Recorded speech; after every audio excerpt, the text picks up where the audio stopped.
UK legislation is manipulating Silicon Valley platforms that then have impacts on the terms of service that American citizens have to abide by, and therefore violating the First Amendment. So he's telling the UK to back off. J.D. Vance's Munich conference speech as well, he told Europe's assembled great and good, you are the greatest threat to Europe's future prosperity. You're betraying Europe's traditions, you're betraying Europe's heritage, the values that made Europe great. And if we hadn't left the EU, the Prime Minister would have been in that audience too, and he would have received the same, or senior members of the British government would have been in that audience, and they would have received the same verbal lashing. The same with rising anti-Semitism in Britain. I don't dispute it, but it's not that the white English suddenly became very hostile to the inhabitants of Golders Green. The reason so many Jews are leaving the UK, the reason that, as reported in the Times recently, Israel are considering blacklisting the UK from intelligence briefings, isn't because of the white British host majority having done something wrong. It's because of the Mohammed becoming the #1 baby name in Britain, and because after successive rounds of DEI hiring policies, the Home Office, MI5 and MI6 are packed to the rafters with Islamist sympathisers. FEMA agents were denying disaster relief to white Americans. So that actually happened.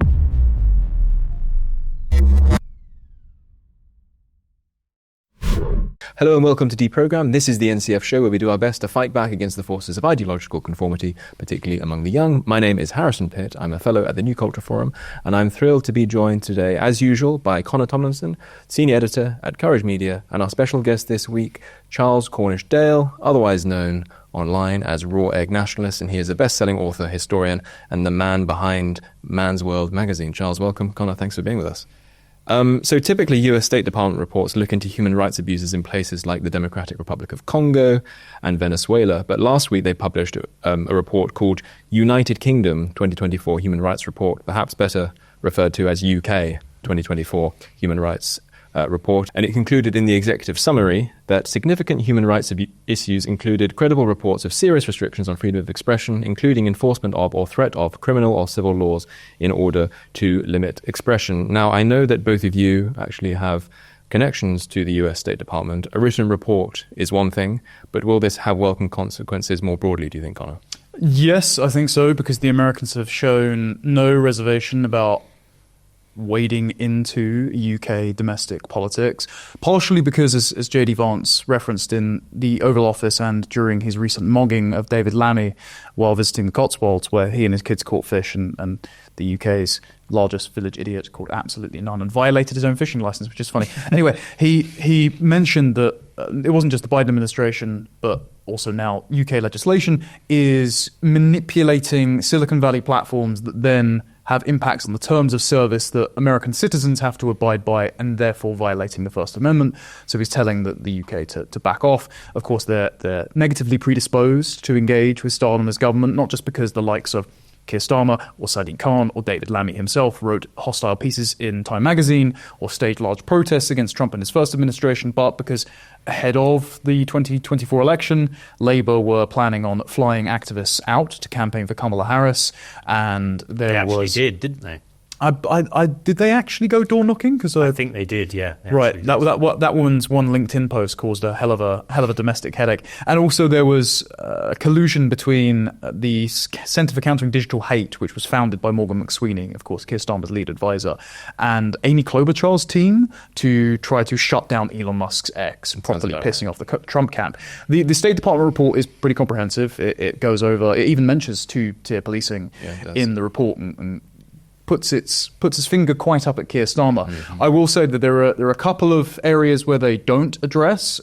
First of all, they overlook people being held for long periods on remand in custody to kind of coerce them into pleading guilty. I'm thinking of Peter Lynch or Lucy Connolly, as Lord Toby Young mentioned on the show. The Free Speech Union are looking into how the justice system is coercing guilty pleas out of people charged with incitement to racial hatred. That wasn't mentioned in the report.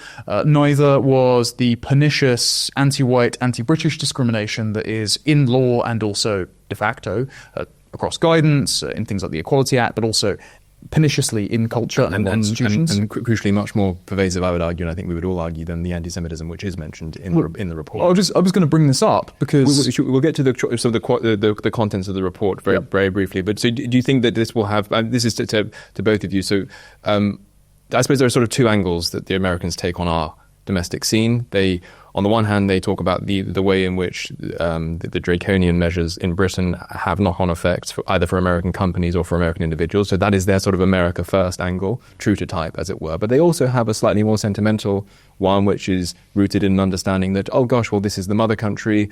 If Britain goes under and ceases to be itself, how much longer can we remain ourselves? And do you think that's crucial? I think I think it's rooted to some extent actually in Donald Trump himself, right. His own sort of family history. He considers himself to be of Scottish descent, right? I mean, he's got a huge golf course in Scotland, and that's where he met Keir Starmer. And summoned him to his golf course and to his Scottish castle and thoroughly mogged him. But it's important as well, I think, to consider the European context too. So during the election campaign, then J.D. Vance issued a warning to the EU when they were trying to censor Elon Musk. He said, "Oh well, maybe." What we'll do if you keep censoring Elon Musk, if you keep putting pressure on him, is we'll withdraw from NATO. So there's a much broader kind of European context, I think, within which to understand these pro-free speech measures. Then you have J.D. Vance's Munich conference speech as well. He told Europe's assembled, great and good. You are the greatest threat to Europe's future prosperity. You're betraying Europe's traditions, you're betraying Europe's heritage, the values that made Europe great. And if we hadn't left the EU, the Prime Minister would have been in that audience too, and he would have received the same, or senior members of the British government would have been in that audience, and they would have received the same verbal lashing. So I think it's important to see it actually as a kind of broader thrust on the part of the Trump administration. And, it's not just British legislation that is infringing on the First Amendment. It's also the Digital Services Act in the EU, which was brought in, I think, in 2022, where Twitter is having to change its algorithms secretly in order to avoid these enormous punitive fines from Twitter. And nobody really knows what's going on under the dashboard either, which is what's interesting. So, I wrote an opinion piece for InfoWars fairly recently about why the Trump administration should take seriously the Digital Services Act and should do something about this. It's proactive censorship, So the threat of fines has made Elon Musk's Twitter proactively censor Europeans, but also Americans. And, there are a variety of different things that the Trump administration could do. But, I think it's a broad policy. And I also think with the anti-white thing, although there isn't anything about sort of anti-white ideology in this paper, I think that you should probably look at what the Trump administration has done with South Africa and with this white farmer, refugee program. I think that's a big signal of intent with regard to overseas anti-white racism. Yeah, that's true. When I was covering this, I said, hopefully this prediction doesn't age like milk, but I wouldn't be shocked if the US starts admitting selective UK free speech refugees in the coming years, because Secretary Rubio has already said we are going to do targeted visa sanctions on members of foreign governments, and they were not being opaque about it being the UK here, who start censoring their own citizens and via laws like the Digital Services Act or the Online Safety Act, therefore American citizens by forcing Silicon Valley to comply with your malign legislation. The only complaint I had about the State Department paper, other than some of the things that they missed out, but as I understand, speaking to some of our guys on the inside, because they are actually in there now, having cleared out, was about 1,500 employees who left up posters saying, remember, those behind are fighting fascism. It's like, all right, sling your rook. Those guys are interested in broadening the scope of this. This is just their first one. The only criticism I have is that the Trump administration has made a strategic priority out of combating anti-Semitism. Now, that's understandable, considering Trump's own family via marriage to Jared Kushner. Many of them are Jewish, and I don't want to see my Jewish friends here or American Jews being mistreated for arbitrary reasons, but it runs you into complications when, yes, you might be saving white South Africans, but at the same time, they would just have had a controversy by saying select states involved in boycott, divest, and sanction will be banned from having FEMA disaster relief that they quickly repealed. Last year, Congress was mulling over codifying in legislation a first Trump term executive order to combat anti-Semitism by adopting, I think it's the International Holocaust Memorial Foundation's definition of anti-Semitism, which would have criminalized citing certain verses from the Gospels. It's incredibly broad. Yeah, so the overreach is egregious, while the same measures are not taken when you attack the ethnicity and race of heritage Americans, for example.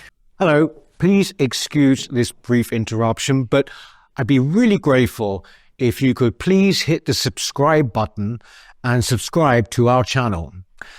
Our mission is vitally important, and we must grow this channel to ensure that our content reaches the biggest possible audience. The best way to do this is for you to subscribe. It's totally free. And in addition to subscribing, if you're able to donate or join our membership scheme, please click on the link in the description or visit our website, newcultureforum.org.uk. We've got great plans ahead, but we can't do it without your support. From only £4 per month, you'll receive a range of perks and benefits, including exclusive content. Thank you. And what's interesting, I think, about that too is that the FEMA disaster relief thing is you may remember that during Hurricane, I forget the name of the hurricanes now that happened. Yeah, this is during the election, wasn't it? During the election 2024. North Carolina, wasn't it? North Carolina, Georgia, and Tennessee. FEMA agents were denying disaster relief to white Americans. So that actually happened, white people with Trump flags on their lawn or Trump stickers in their window. That was the Daily Wire expose that found that, yeah. Yeah, so actually you can point to actual instances where people have been denied FEMA disaster relief because they're white. Not because they're another ethnicity, but specifically because they're white. And so it's incongruous, I think, to say, we're going to deny FEMA disaster relief to people who are anti-Semitic. I mean, you're hitting the same people as if you defined it.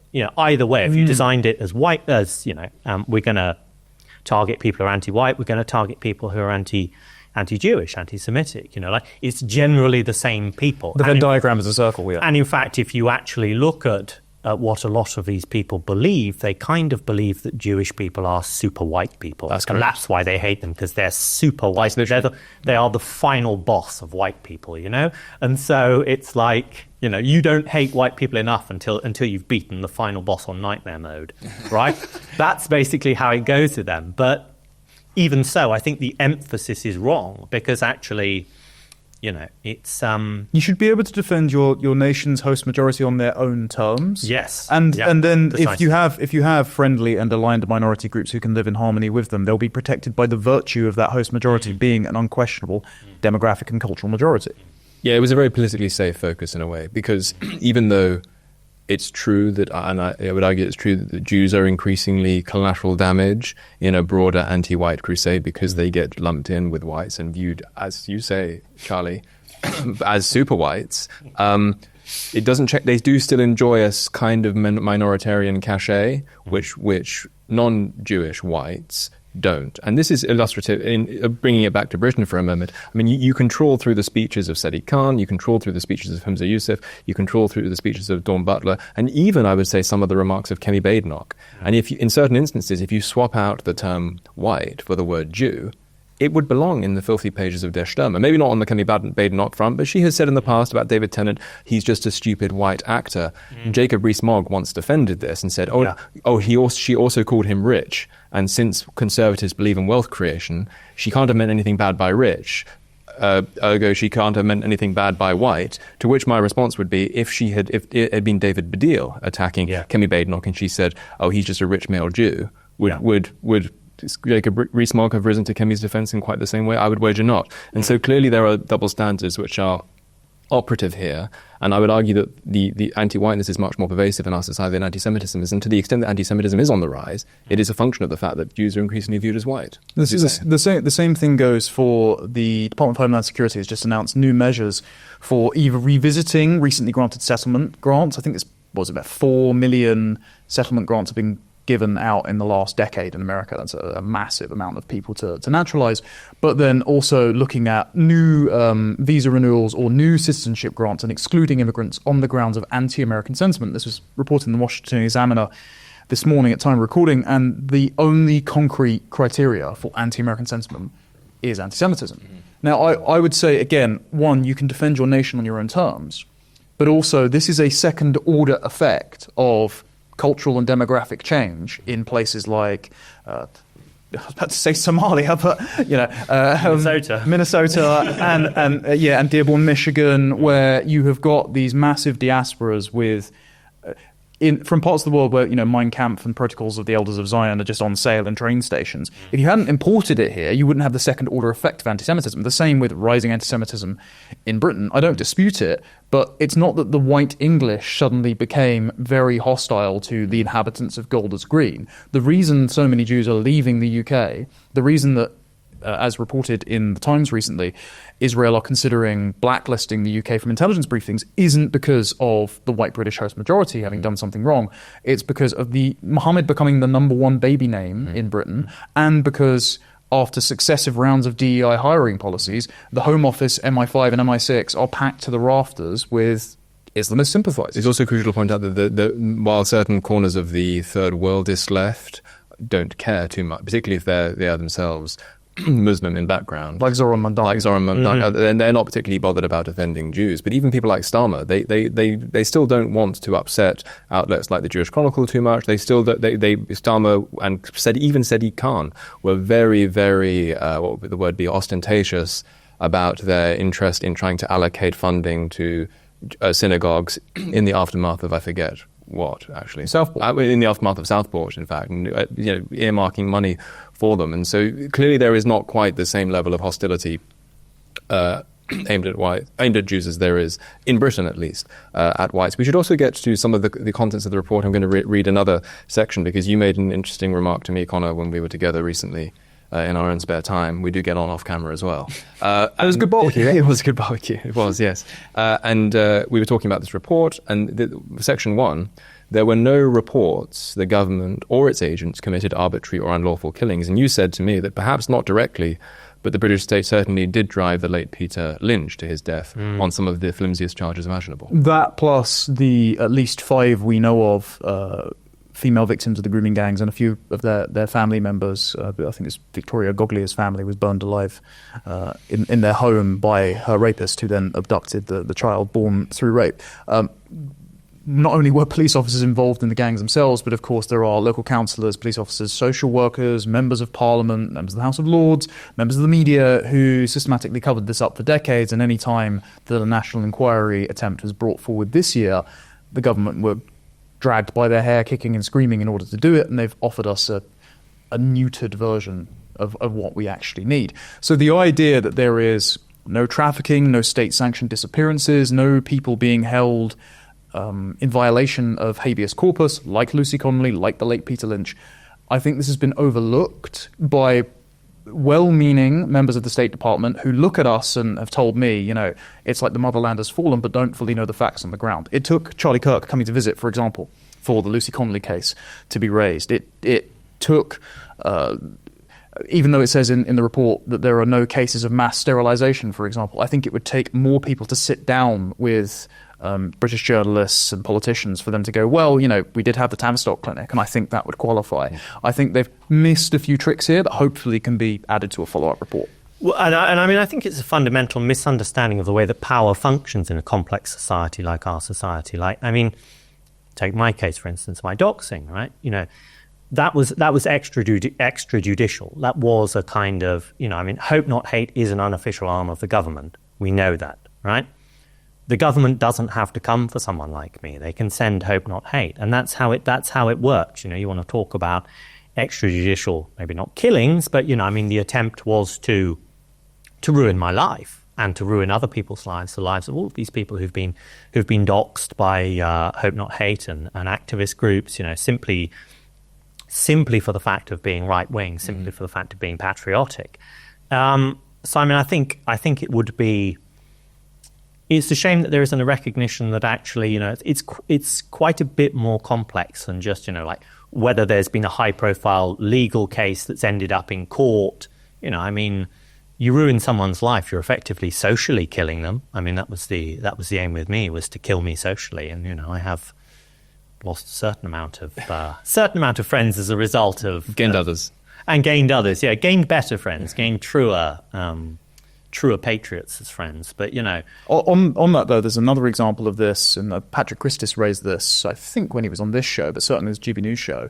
The government funnels money to various Islamic activist networks, like the Muslim Council of Britain, even though they've got a purported Whitehall engagement ban. 2015 government document says that they're a front group for the Muslim Brotherhood, haven't been banned.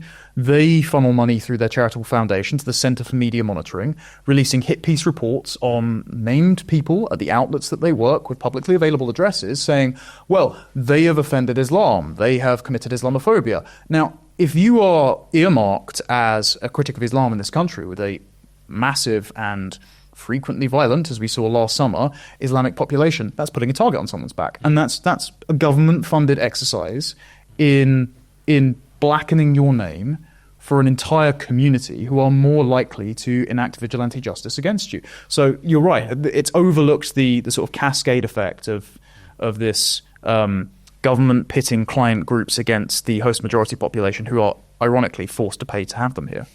It's a recognition, actually, I think, or a failure to recognise that maybe Britain is an anarcho-tyranny, and power functions differently in an anarcho-tyranny than to maybe a traditional tyranny. You might look at the Soviet Union and say, well, they have the KGB and the Cheka and all these people, secret police, whatever, but the British government doesn't need the KGB or the Cheka. It has its client groups who will do its bidding. That's right. And we do think then that there are promising lines of communication open, such that when the 2025 version of this UK human rights report from the US State Department is published, they'll be more up to speed on some of the important details. Well, Vance met with Thomas Skinner recently, so I think Bosch nationalism is on the way in. This is true. Well, I think Vance is interested in passing notes in class to ensure the Trump revolution is contagious. And I think it's fair to say we know from mutuals that it's more than a passing interest taken in British politics. He likewise, as his RNC and NatCon speeches show, care about ancestry and lineage and the continuity between the Puritan settlers who descended from the gangplank of the Mayflower and all the British traditions that brought them there. And so he doesn't want to see Britain become a nuclear-armed Islamic state. And so he's trying to cultivate large and small c conservative talent on our side of the pond. It is encouraging that he's willing to intervene to this extent. It is encouraging that the diplomats from the the Bureau of Labour and from the State Department are coming over and meeting with persecuted Christians, the types that Vance mentioned in his Munich address, who are working with ADF International for being prosecuted for silent prayer or for street preaching.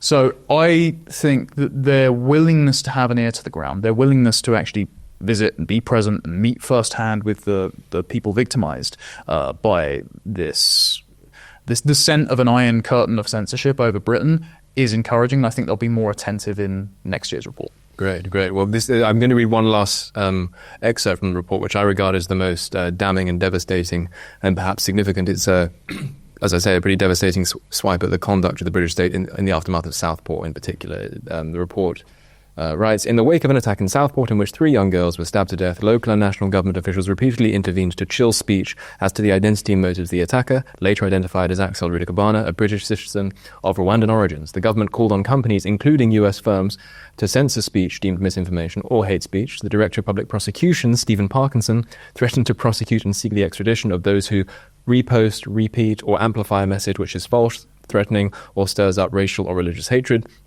The Crown Prosecution Service shared a video online stating that citizens should think before you post and threatening legal consequences for violations of the law.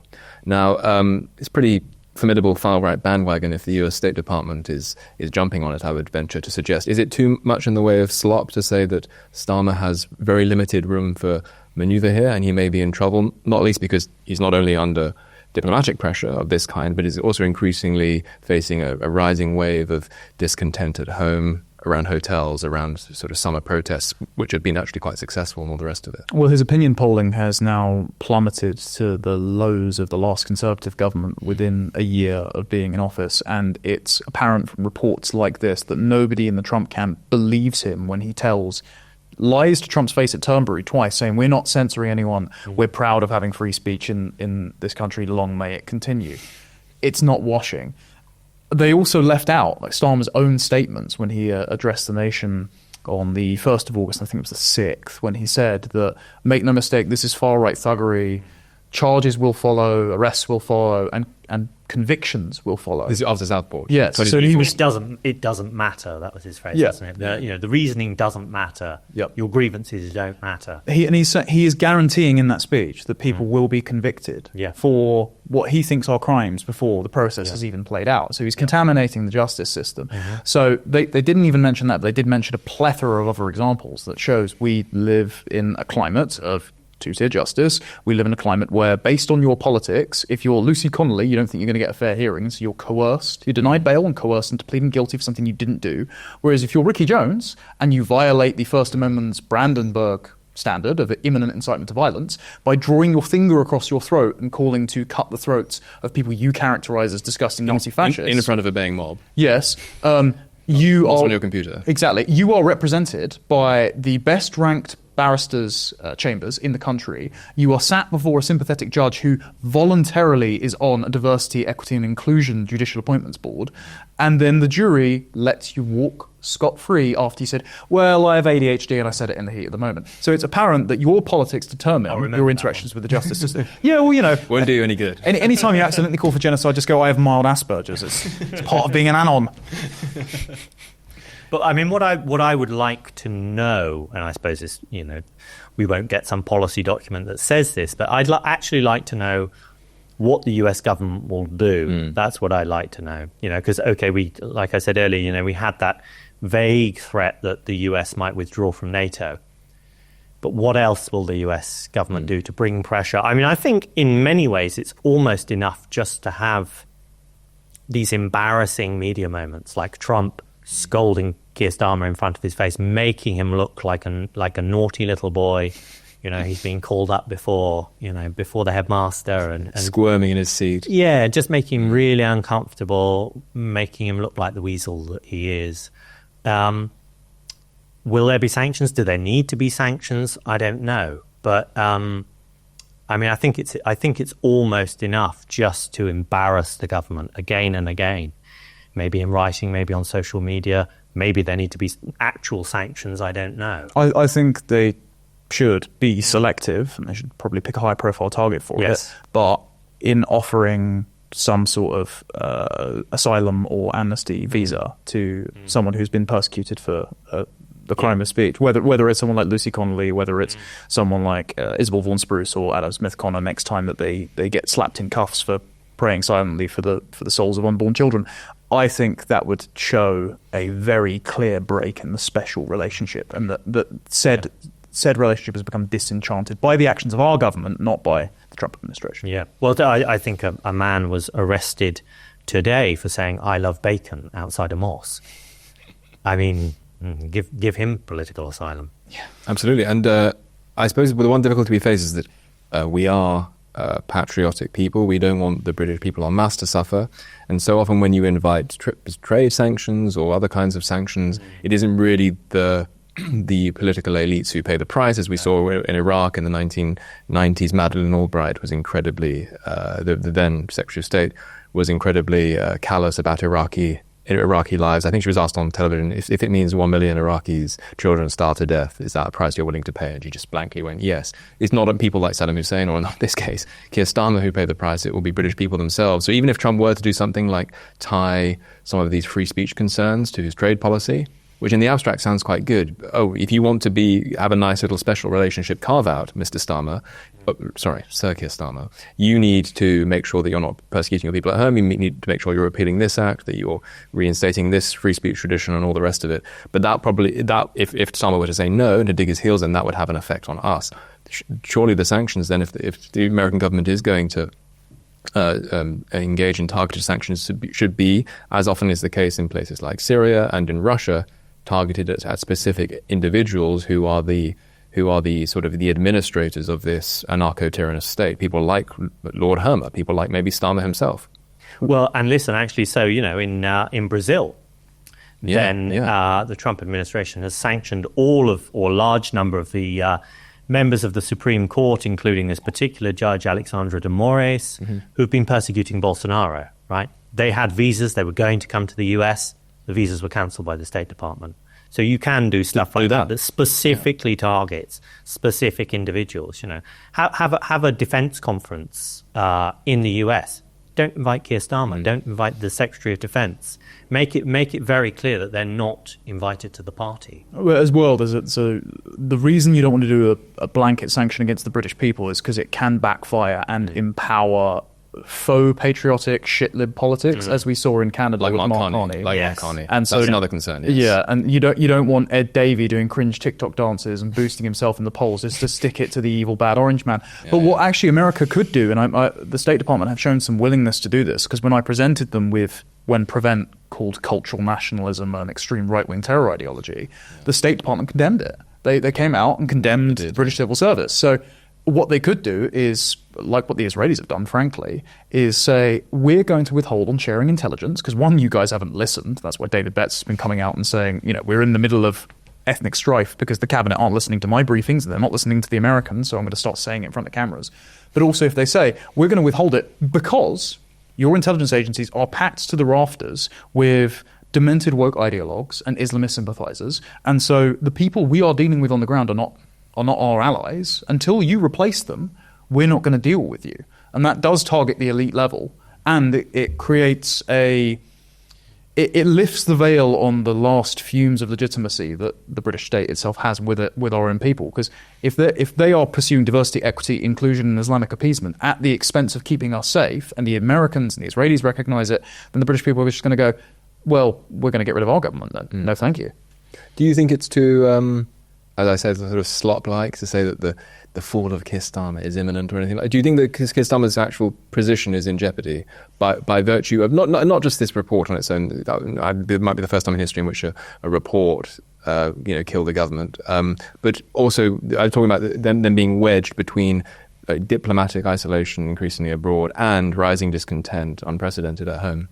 Do you think that his position is in jeopardy, Charlie? Yeah, I think so. I think broadly, but I wouldn't want to make predictions make fools of us all. And I don't actually, when I look at the situation today in Britain, I really don't know what's going to happen. I mean, you do have people talking about the possibility of civil war, and actually when you think about what a civil war is and what it might look like, then actually you start to think, well, maybe we're already in one. What's happened with the grooming gangs? I mean, that's an inter-ethnic atrocity that would be more suited actually to somewhere like the Balkans in the 1990s. I mean, we're talking serious. This is like the Red Army advancing through Poland, naturally, and East Germany, East Prussia. So, my prediction, if I make a prediction, is actually I think possibly that events are actually going to overtake political considerations. I actually do think that maybe what we'll see something unprecedented that nobody has really kind of predicted. I don't know that it will just be a general election or a crisis of confidence in the government. I think it might be something else. I don't know. But certainly, I mean, I think Keir Starmer is in an awful, awful position where he is losing support overseas and at home. He's hemorrhaging. He has nowhere to look, really, apart from to himself and to his own party. And I think that he is... I mean, you only need to look at him. I mean, he's not a strong man. He's not a man who has any kind of self-confidence, any real kind of self-confidence. Have you seen him hit the bag? That was amazing. That was absolutely amazing. You should have put it on the front cover of your Last Minute Liberalism book. I should. That's the poster child for testosterone depleted government. If ever I saw one. It absolutely is. It's one of the funniest things I've ever seen. I mean, what do you say about that? But yeah, I don't think that he has the courage of. I don't think he has any real convictions at all. So I don't think he's going to fall back on the courage of his convictions. I think he's likely to flail around. But what that actually means in the short term, whether that means the government will collapse in 6 months or in a year, or whether we'll get to a general election and there'll be a clear out, I just don't know. And I think it's also contingent on the opposition. I think it's contingent on what Reform do in particular. I mean, Reform the gates are almost open for them, and yet they seem to be constantly pushing themselves into unforced errors. Condemning a Reform councillor, condemning somebody painting, the George flag on a roundabout. I mean, you just don't need to do it. Or Chairman David Bull agreeing with Tim Stanley in the Telegraph that to talk about immigration and Islam is an obsession that foregoes the centre ground, even though the majority of the public don't like Islam and want mass deportations. And then saying, well, on a case-by-case basis, we can maybe let some men identifying as women into women's prisons. Like that is not just an 80-20 issue. That is even the UK Supreme Court pats to the rafters with demented human rights lawyers think that you're mental. Why would you take that stance? And what's interesting as well, of course, is that the Trump example has shown that actually mass deportations. I mean, Trump throughout the election said we're going to deport 20 million people. That's actually a centrist position, and if you look at polling in the States, you'll see that a majority of people actually support mass deportation. It won Hispanic men. Yeah, I wanted to go further. It's been quite sluggish. So to say that that's not actually potentially a centre ground issue is insane. I mean, they can't feel which way the wind is blowing. You shouldn't be genuflecting to your own adversaries' imagined idea of what the centre ground is. You should be trying to occupy the centre ground, and that means being politically ambitious. And and you can't be politically ambitious while genuflecting to the prevailing moral architecture that exists in the country, which does not trend rightwards or in a patriotic direction. I do think we're getting slightly our right-wing arms race, though, because in the last 24 hours, you've had Zia Yusuf and Nigel Farage making videos about old statements from Robert Jenrick saying he shouldn't be standing with the Epping protesters because actually he opened up more asylum hotels. Right. I mean, the clips in question, he was talking about military barracks. Those attacks have landed somewhat, but they're not necessarily truthful. But the fact that they're both arguing over who is the more credible person to evict all of these foreign sex criminals from the country is encouraging, because about a year ago when we said we wanted this to be the case, we were in the position of, well, Farage is retreating from mass deportations, Kemi Badenoch is looking likely to become the Yoruba girl boss in charge of the Conservative Party, aren't we left alone in the wilderness with nobody to vote for? And instead, now there's a sort of mutual reinforcement underway, even if it's slightly insincere. You agree? Yeah, I do, fundamentally, yeah. Good. Well, that's encouraging then. Hopefully we can make sure that all of this latent energy is well channeled institutionally. Charles, thank you so much as ever for joining us on the show. We'll have you back again soon, I've no doubt. And Connor, thank you too. You've been watching Deprogrammed. Make sure to like, subscribe, leave a comment if you wish to do so, and we shall see you on the next. Our mission at the New Culture Forum is and always has been to defend and celebrate Britain's history, culture, and its people, and indeed Western civilization, at a time when both are under sustained attack. We have grown from small beginnings to become the country's most influential right-leaning cultural think tank. Our content is watched and read by some of Britain's most influential political figures. But now, we need your help. If you believe in what we do, then please do become a member. For as little as £4 a month, you can make a vital contribution to what we do. As a member of the NCF family, you will help ensure that we can continue to produce quality content online, such as our 3 weekly programs, Whittle, which is our flagship interview show, Newspeak, our panel discussion show, and Deprogrammed, which is targeted at Britain's youth.